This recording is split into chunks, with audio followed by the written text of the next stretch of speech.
अस्सलाम वालेकुम, कैसे हैं सब मेरे दोस्त। अल्लाह पाक आपको सलामत रखे। आज हम बैठे हुए थे इधर खाने के लिए बैठे हुए थे, तो अल्हम्दुलिल्लाह इधर बहुत इंजॉय किया।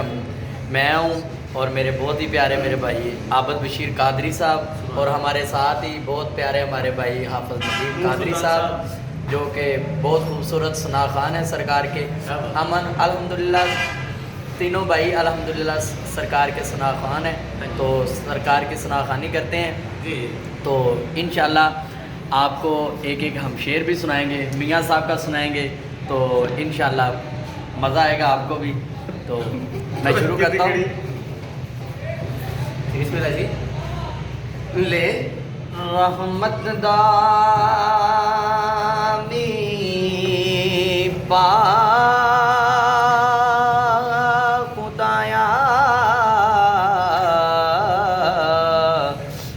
बाग सुका कर हरिया, ओए बूटाया से उम्मीद मेरी दा लेवे कर परिया।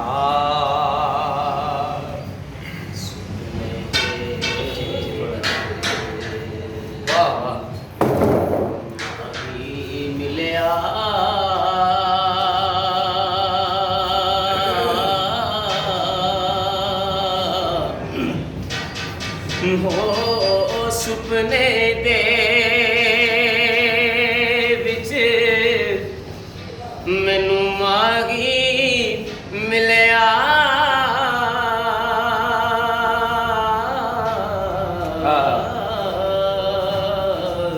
ते मैं गल विच पा लिया पावा,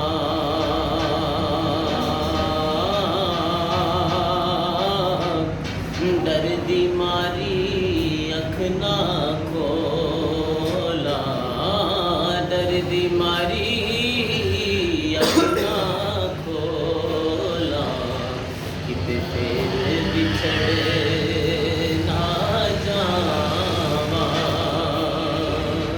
ते कल्ला हथ बंदा,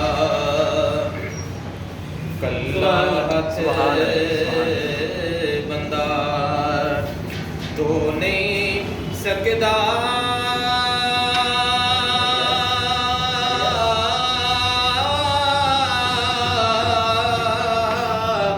ते एक दूजे नूं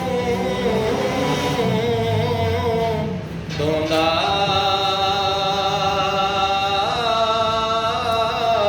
सजना बाज मोहम्मद बख्शा, मगर कोई नहीं आंदा, सजना बाज मोहम्मद बख्शा, मगर कोई नहीं आंदा। तो अल्लाह पाक आप सबको सलामत रखे, और इसी तरह आप प्यार हमारे साथ करते रहें। आपको इंशाल्लाह इसी तरह हम मियाँ साहब के कलाम और दूसरे भी कलाम इंशाल्लाह सुनाते रहेंगे। आपको अल्लाह पाक सलामत रखे। हमें इजाज़त दीजिए। अल्लाह हाफ़िज़।